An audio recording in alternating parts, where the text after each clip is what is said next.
Hello and welcome to a new guide for TFT set 3.5. This week I'll be covering the new Protector Mystics comp with One-Punch-Urgot as our primary carry.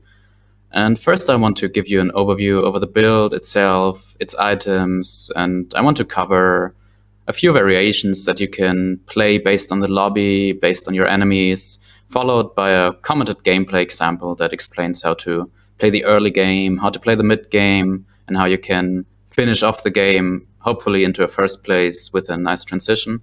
Because I think that's actually the hardest part of playing this whole comp that is so strong right now. So let's head right into it. I'll be covering the units first, the base composition. It revolves around 4 Mystics and 4 Protectors. 4 Protectors is our front line that buys our Urgot enough time to chain casting his ultimate, and the 4 Mystics are just there to buff everything up a little bit more, have Karma shield, have the Soraka heal, have the fight last as long as possible. Nico is actually the most important unit in this whole composition, I think. As long as she is stacked and she's holding the front line, there's basically no way you can lose a fight, because Urgot just needs time. The whole deal with him is, as soon as he starts casting his first ultimate, his next ultimate's cast is reduced by 20 mana, and followed by 20 mana and 20 mana, which means if the fight lasts long enough, he'll just start chain casting and kill everything. He can kill the whole enemy board on his own.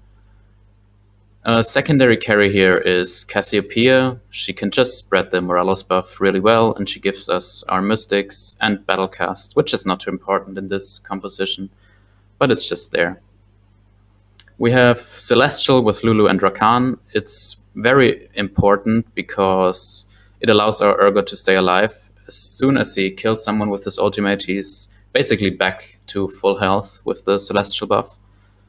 And the Darkstar it's not that important. You could probably swap out Jarvan for Xin Zhao and get Celestial a bit earlier, but the Karma shield actually ramps up quite a bit with the Darkstar buff, so it's fine. I would leave it like that. And the Jarvan attack speed is really not weak. It's a very good, very solid unit. For items, you probably want to start the carousel off with either the belt or the tier. There is no real core item for this build, which is actually why I love this build so much. You can use any item that you get. But here I included the 4, I would say, important items that I always want to have if I had the choice, which is Warmox and Guardian Angel for Nico on the front line. Warmox is giving you 600 flat health, including the 200 health from the belt, so it's 1000 flat health just for your Nico. And your Protectors are actually scaling off maximum health, so she's getting so tanky with her Warmox in the front. I love to slam that item in the early game. And Guardian Angel is just a revive for her. We know the deal with it. The next important item is maybe Morelos. Cassio is a very nice Morelos spreader because she casts a lot and she is always targeting... she's never targeting the same enemy twice, so she's actually very nice at spreading Morelos. My absolute love item on Urgot is blue buff, because as I said, we want him to ramp up with his ultimate as quickly as possible, and him getting 20 mana back after his ultimate cast helps us a great deal here. It just ramps him up so much quicker. And that's basically it already for the core items. If I could wish for 3 perfect Urgot items, I would probably give him RFC and Trapclaw. Trapclaw because it cancels the other enemy's Urgot's ultimate, which means in a mirror matchup I'll actually have the upper hand because my Urgot is protected by Trapclaw. And RFC because it lets me position Urgot in a lot of safe spots. Safer than he is up here or up here. Because the deal with Urgot is that you always want him to be in range of the enemy carry, whether it is frontline or backline, which means if he doesn't have RFC and we want to target the backline carries, we have to position him somewhere up here probably, so he can start reaching the backline. If we want him to reach a beefy tank in the front line first, we have to put him somewhere here probably, so he can start casting that, which means he's not that safe. If we have RFC, we can just instantly target the backline and have him very safe somewhere down here. So no infiltrators can reach him. The front line needs a long time to reach him, and that's basically it. So for variations that we can play with this build, everything changes when we get protectors spat, which means if we get a spatula, the game gets so much easier for us because it allows us to swap in Aurelion Sol instead of Jarvan, for example. Let me do that real quick. So we can play it like this, give him the protector spat, and Aurelion will just carry this whole game. He's got a hotfix recently because he was just too strong. He was chain casting his ultimate over and over and over again, and the protector health just stacked and stacked and stacked, and he was becoming unkillable.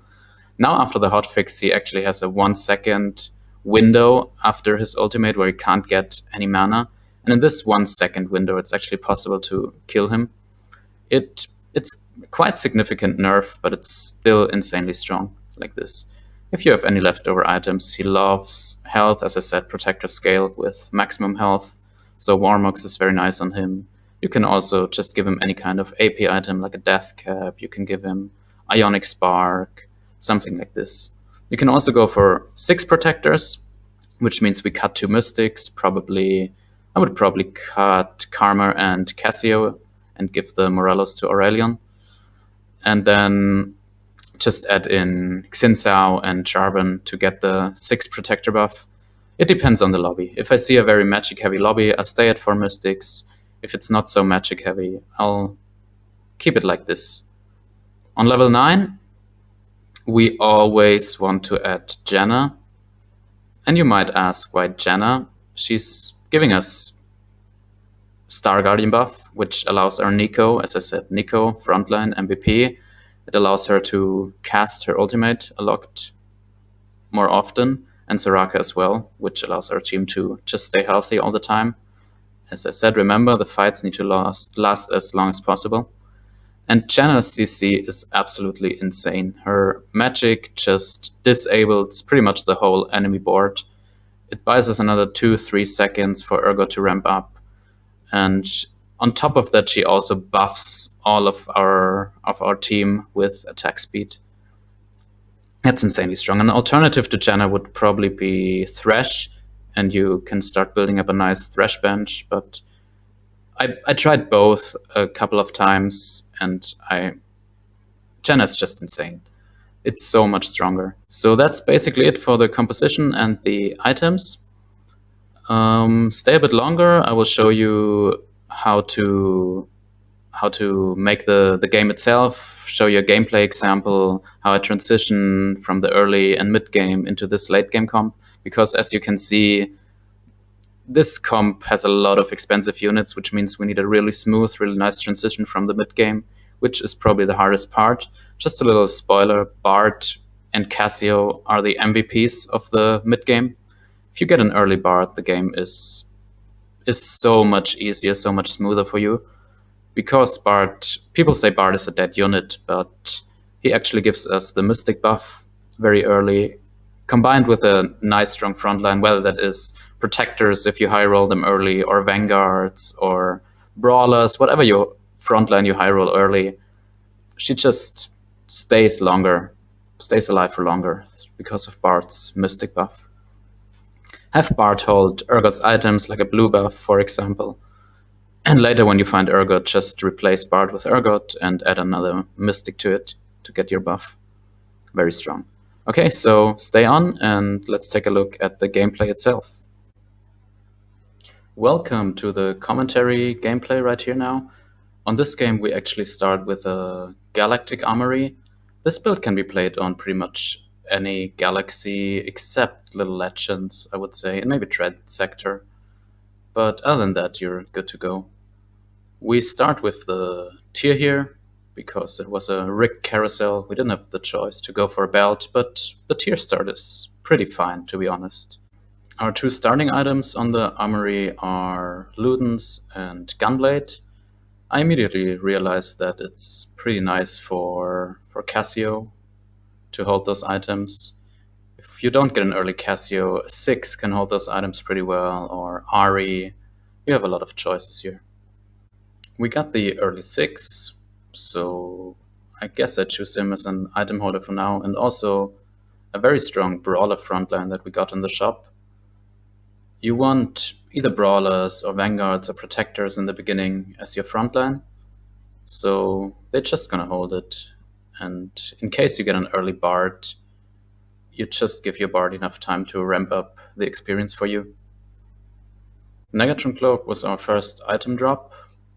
It's actually a fine item. Negatron can become Dragon Claw, for example, for your Nico later, or anything, QSS, whatever you prefer. I got a Rebel start here, so I swap in a set real quick. The thing about this patch is it's really forgiving to just play your strongest board in the beginning. You can upgrade any units to 2-star and almost lose no econ for it if you sell them later.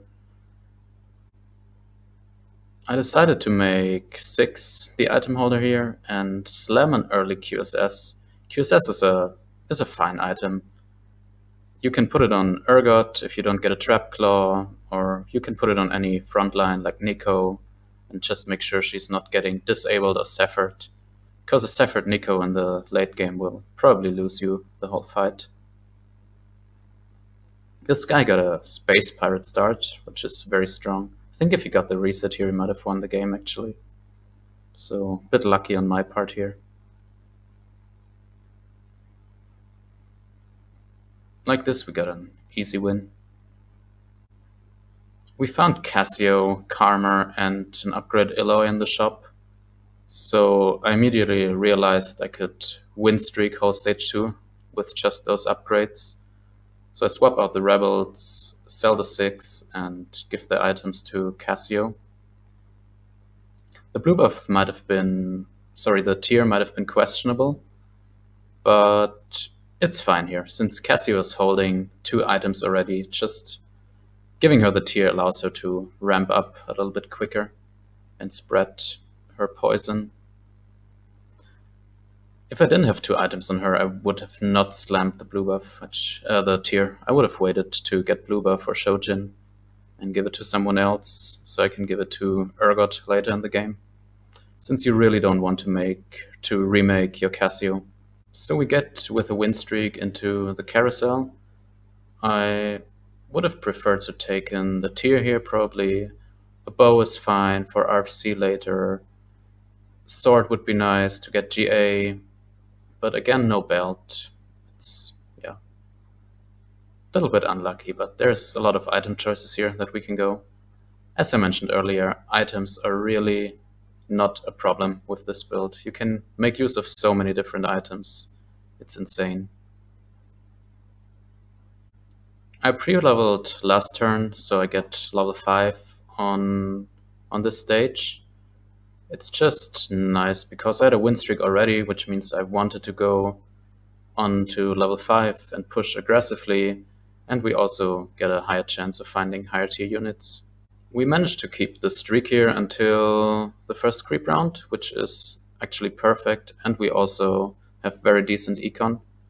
So this game is actually a very high roll, nice start. It's a very strong board, and we're just missing a few core items. I would probably hope for another tier here to make blue buff, or any kind of defensive items, or another bow. So let's see what we get here. We got a belt and a sword, and we also got Asriel.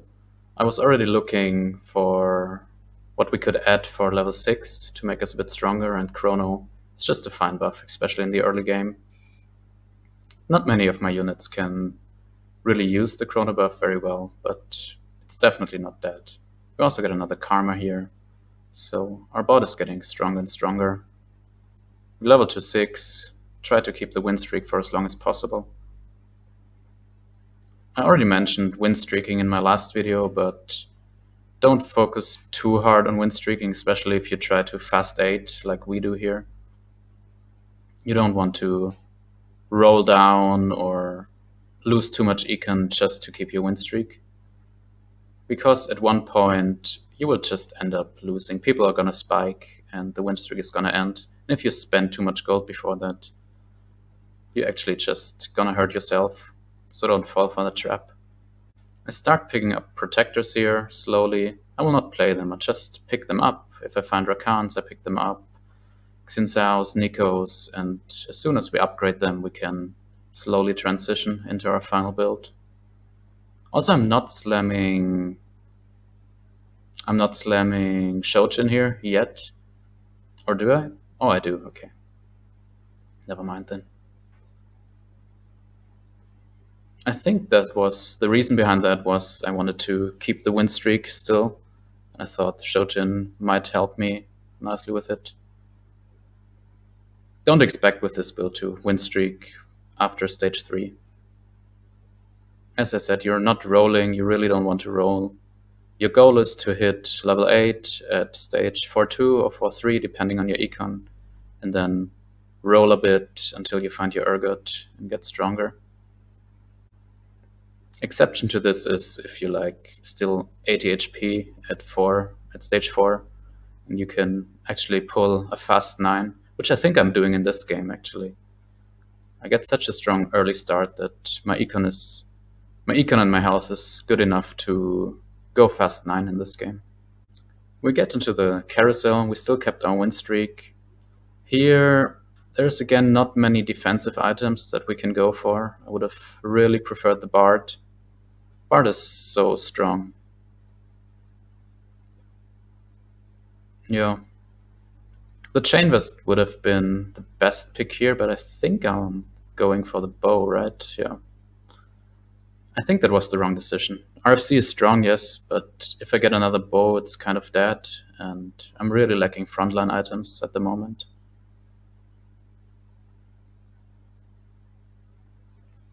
We get Bard here, and also Karma. I end up playing Bard over Karma 2, which, if I want to keep the win streak, is the wrong decision, I think.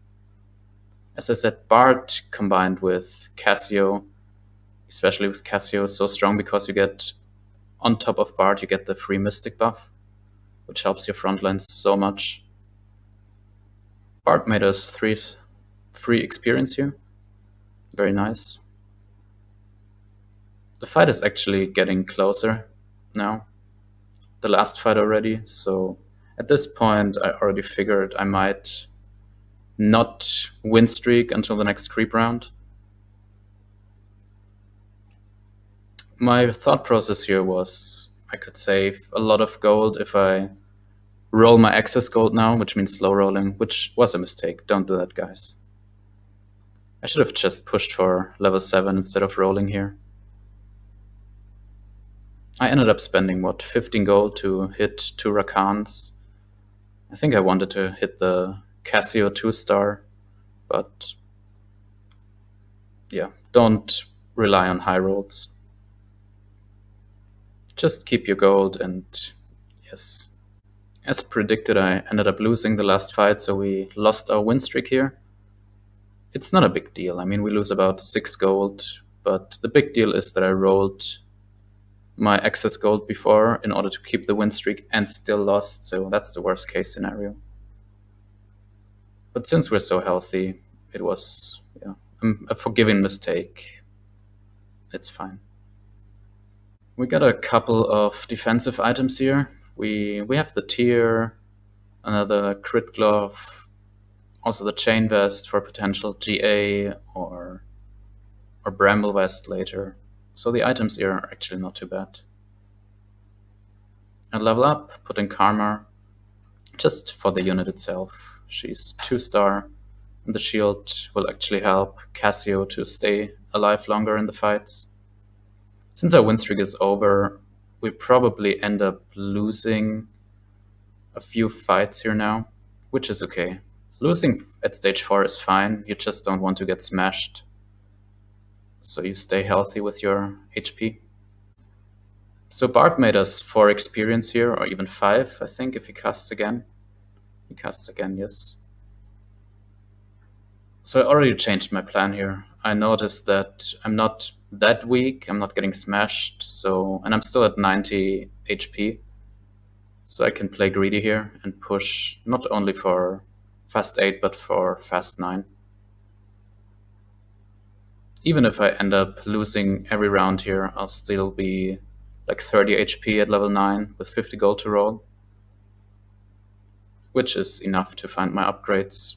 Because once you hit your upgrades, Urgot 2, Janna, Lulu, you're not gonna lose anymore. And you're definitely not gonna lose devastating. We're at stage 4-3. Usually what I do here is level up to 8, but as I mentioned before, since I'm so healthy and I'm not that weak, my board is kind of okay, I greed it out until level 9. Stage 4-4 carousel is very important in my opinion, because usually you don't end up win streaking until this point, so you'll be first pick, and you can just start grabbing off Urgot or any core item like blue buff or something to help ramp you up faster. So best case is you either on a loss streak and first pick, and with enough econ to have level to 8 before, or you are on a win streak like this and you can just allow yourself to go on to level 9 and reliably find the units that you need and don't rely on carousel. We pick up the Shojin here. It's just another mana item for Urgot later. So again, I don't have to remake the Casio, which is very important too. Finding another Casio could be pain in the ass, or maybe not. But again, don't rely on RNG. I level to 8 here, try to find a few upgrades, and yeah, stay as healthy as possible. Again, don't do that if you're not as healthy as I am. If you don't have that much health, just roll down until you find Urgot and then econ back up. Urgot with 4 Protector, 4 Mystic can carry your fights, at least at this stage.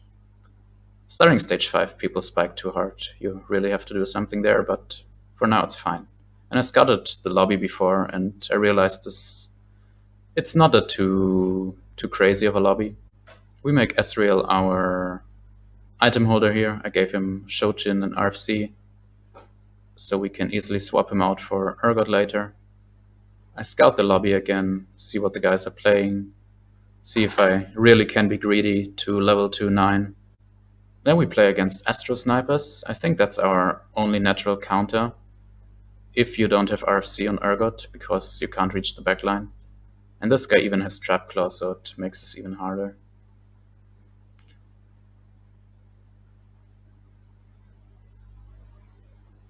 Ezreal carried the fight here.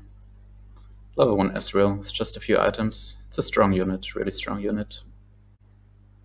We reach the creep round here. We roll excess gold again, try to find a few upgrades, because I feel I'm a bit too weak. I didn't want to roll under 50 gold. And again, I didn't end up hitting anything useful here, except for a few pairs, which is not enough to transition out yet. Don't transition too early. If I transitioned into Protectors here with everything 1 star, I would have gotten smashed. This could have been a spatula, but, well, it is not.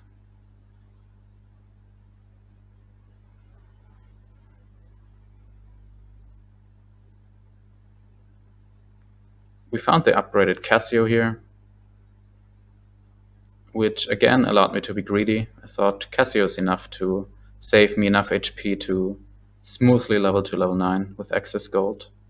We slam a few items. I think I'll make a Frozen Heart on Bard.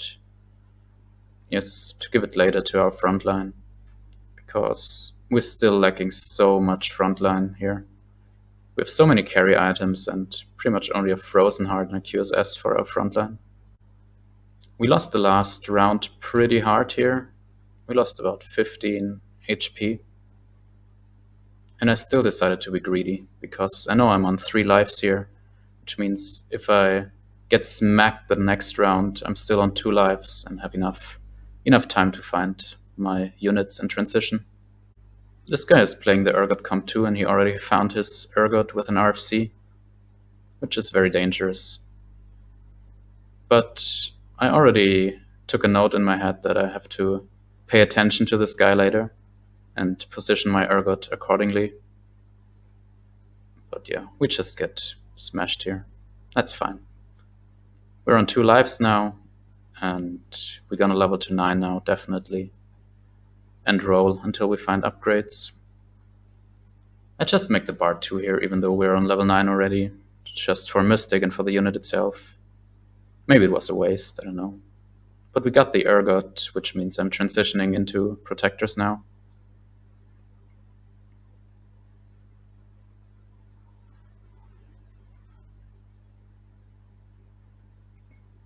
We got the 4 Protectors for Mystic, so our comp starts rolling now.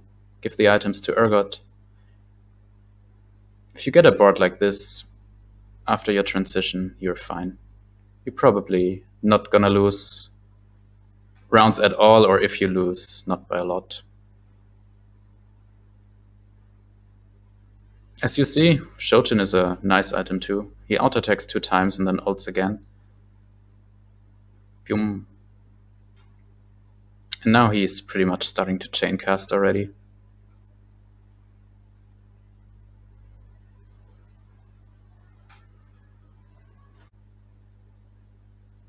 On this carousel, I really wanted to have the Warmox. It's the only good defensive item that we have here, together with the Titan's Resolve, and both were taken. So again, I have to take an offensive item, even though we're so stacked on offensive items already. Try to get a good balance, guys. Don't do it like I did it. Don't focus too much on offense. You need a strong front line that will win you the game.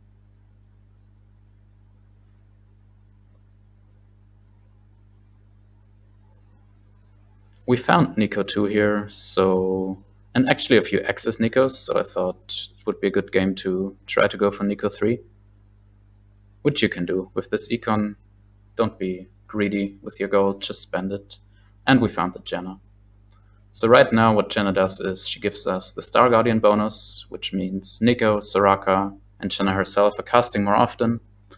And Nico is also starting to deal true damage, which is a big deal. You will see in the damage shots later that Nico is one of the top damage dealers in this comp. She has no items here, but that will change later, hopefully. Since I have Trap Claw, I usually always win the Urgot matchup. Yeah, we pulled his Urgot. GA doesn't matter here. And the mech is also getting eaten by Urgot.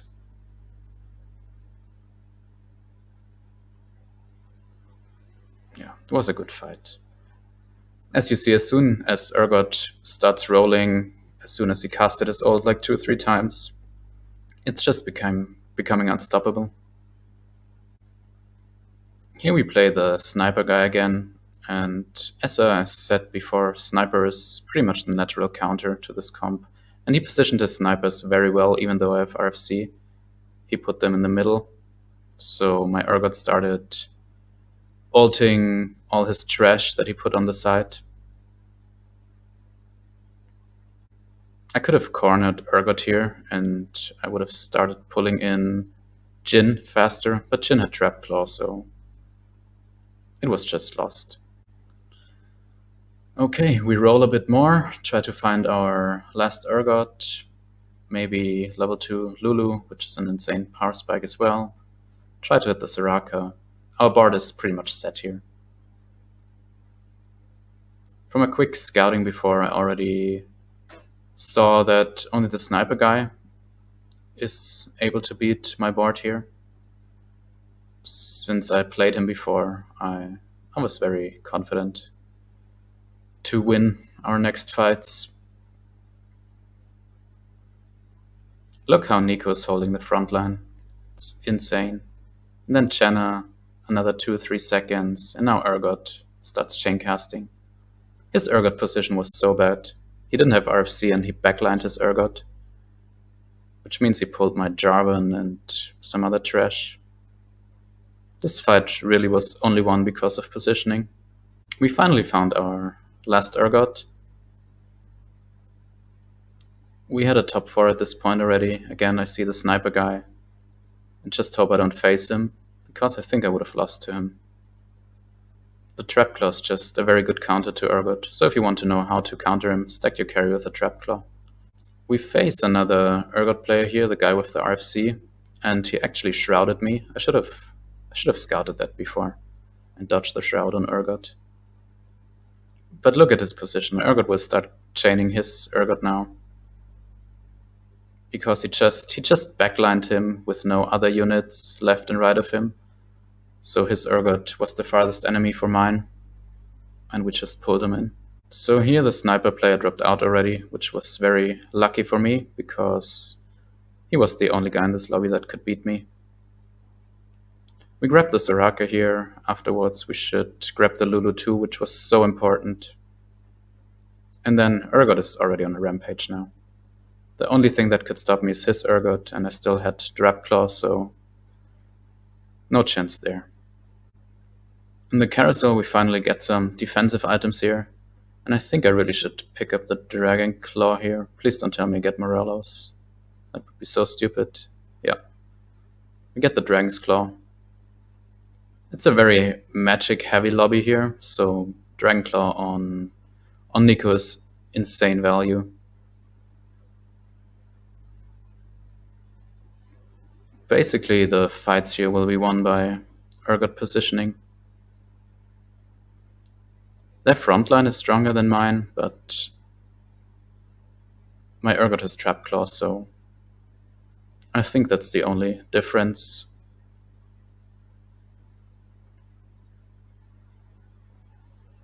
So I want to make sure that my Urgot is never the farthest away enemy from his Urgot.